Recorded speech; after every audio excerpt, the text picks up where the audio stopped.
வணக்கம். இன்றைய குறள்: திறனல்ல தற்பிறர் செய்யினும் நோனொந்து அறனல்ல செய்யாமை நன்று.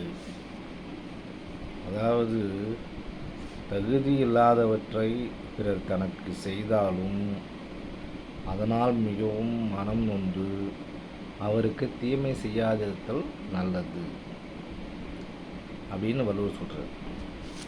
அதுக்கு நாம் எழுதின கதை.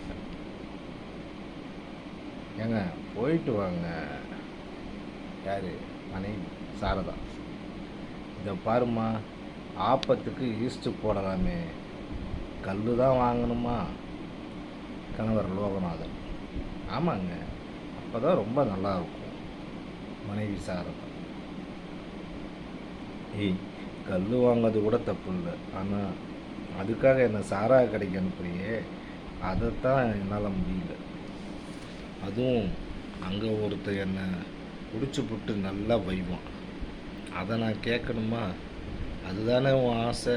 சரி, பாத்திரத்தை கொண்டா, போய் இங்கே வாங்கிக்கிறேன் அப்படின்னு சொல்லிட்டு கணவர் லோகநாதன் அங்காராச்சின்னே என்ன பண்ணுறாரு, கிளம்புறாரு.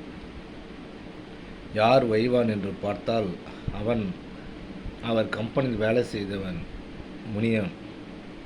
இப்போ கிடையாது. அவன் நடவடிக்கை சரியில்லாதால் அவனை வேலையை விட்டு நீக்கிட்டாரு லோகநாதன்.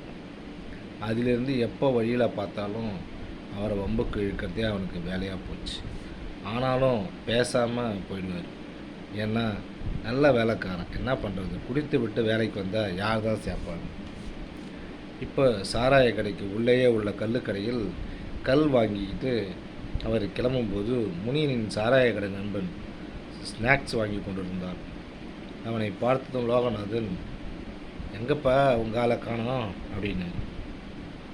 அவர் ஒரு என்ன ஆளை காணுமே அப்படின்ற ஒரு இதில், இல்லை சார், இனிமேல் வரமாட்டான் சார். முனியன் நண்பன்: ஏன் என்ன ஆச்சு அப்படின்னு. அவன் போன வாரம் தண்ணி அதிகமாகி ஸ்பாட்லேயே அவுட்டு சார் அப்படின்றார்.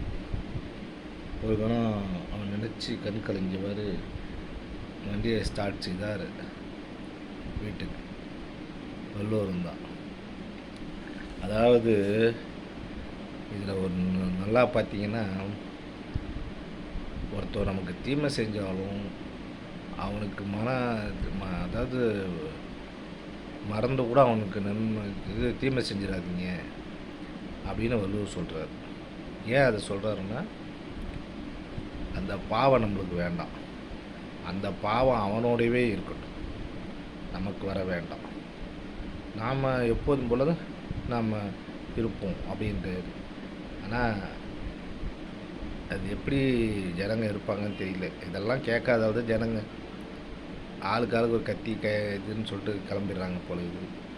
ஆனால் நம்ம வன்முறையை எப்போதுமே நாடக்கூடாது. நம்மளுக்கு கெடுதல் செய்தவங்களே நாம் ஒன்றும் பண்ணக்கூடாதுன்றார் வள்ளுவர். அப்புறம் ஏன்? நன்றி. நாளை மறுபடியும் சந்திப்போம்.